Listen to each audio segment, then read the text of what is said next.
Billy Napier, good luck, my friend. Although that buyout is sure a sweet deal. Welcome to the Voice of College Football, breaking down the game we all love each and every day with you. Best discussion, debate, and analysis based on your participation. The SEC football schedules for 2024 released the other day. Check out the live stream where we discussed with you. Leave your comments down below. We're going to dive through them, each and every one by one. Let's start with the toughest. One of the toughest schedules I've seen in quite some time. And Napier coming off 5-7, probably still has a job because of that buyout, but probably more so because of the 2024 recruiting class that's coming in. But he's got to finally produce on the field at some point. And to do that against this schedule is going to take some serious doing. Let's get to it. Miami is the opener. Canes at 7-5 right now. They've got a bowl appearance against Rutgers. The last time these two got together, 2019. I was at that ball game. Gators won at 24-20 in Orlando. Miami leads this series going back to 1978 at 12-5. And you got to think right now, Canes on an upward trajectory for the Gators. We shall see. Game 2, that's the scrimmage game. There's typically 2 or 3 of these, but 1 for Florida. That's it. In 2024, and I don't even know about this one. Right, Dan Mullen? The last time Sanford and Florida got together in the Swamp, 2021, Florida won it. If you don't recall this game, yes, 70-52. Texas A&M in Week 3. Aggies coming off 7-5 with Jimbo Fisher, but Jimbo Fisher is gone. Mike Elko begins his tenure. Florida won this matchup in 2023, 41-24. Gators go to Mississippi State. Bulldogs coming off a rare losing season at 5-7. Of course, they've got a new head coach as well in Jeff Lebby. Last time the Gators and the Bulldogs got together, 2018, 13-6 Florida win. Then we've got a bye week followed by a non-conference game against UCF.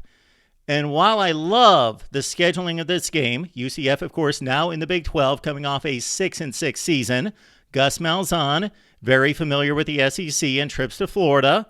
This just makes the Gator schedule even tougher, even though this is one of the lighter touches on the schedule.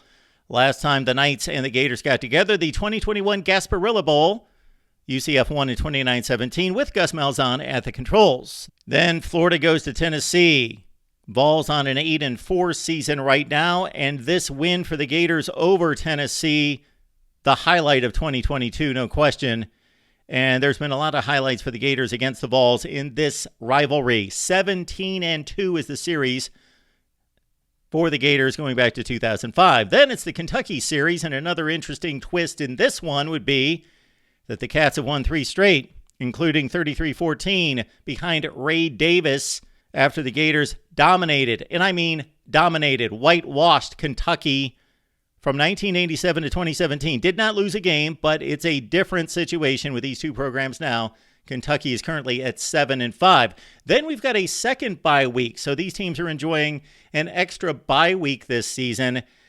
But coming off the bye, the Gators have to tangle with a 12-1 Georgia team, and they've lost 6 of 7 against the Bulldogs since 2017. Georgia leads the series 56-44-2, and we don't have to tell you this is arguably the best program in college football, followed by another 12-1 football team headed to the college football playoff.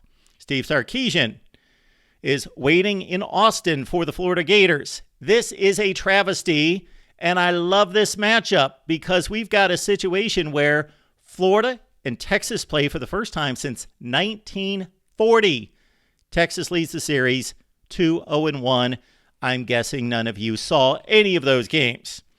LSU has been a permanent opponent of the Gators going all the way back to the formation of the East and West divisions in 1992, but that will cease to be. LSU has won 5 consecutive games against the Gators. They lead the series 33-31-3. And LSU coming off a 9-3 campaign.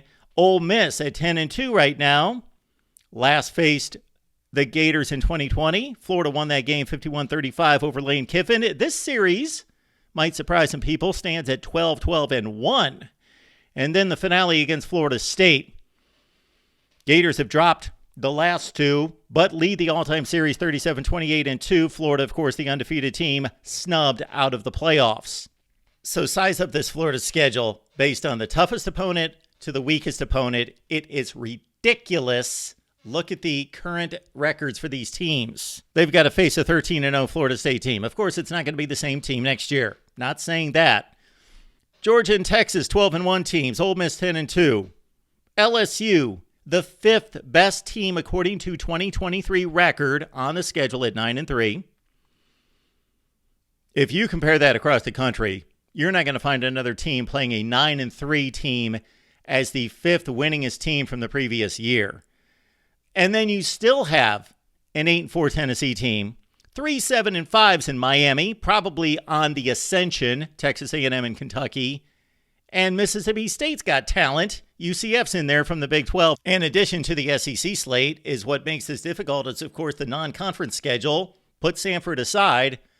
Florida State, Miami, and UCF. I love that the Florida schools are playing, but for Billy Napier's sake, this is brutal. Now let's look at the SEC breakdown, because this is a new format with Oklahoma and Texas entering the SEC. So how does this change Florida's schedule moving from the SEC Eastern Division into this new format? Is it tougher? Well, you would think it would obviously be tougher, because think about this.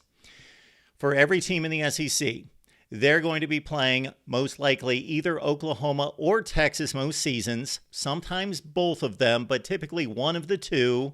And so that one game is going to supplant a game that they played against somebody else in the SEC. Could that have been a more difficult game? Possibly Georgia, Bama, but most likely it's against a lesser team. Most likely. So these SEC schedules are getting even tougher. You can break it down like this.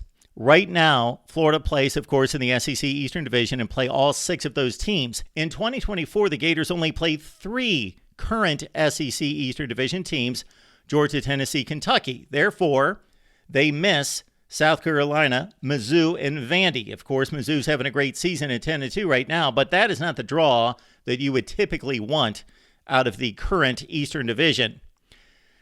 Kind of strange to see the Gators play so many Western Division teams. In the past, they have played LSU and then rotated against the rest of the division. In 2024, they play 4 current Western teams in Mississippi State, Texas A&M, LSU, and Ole Miss.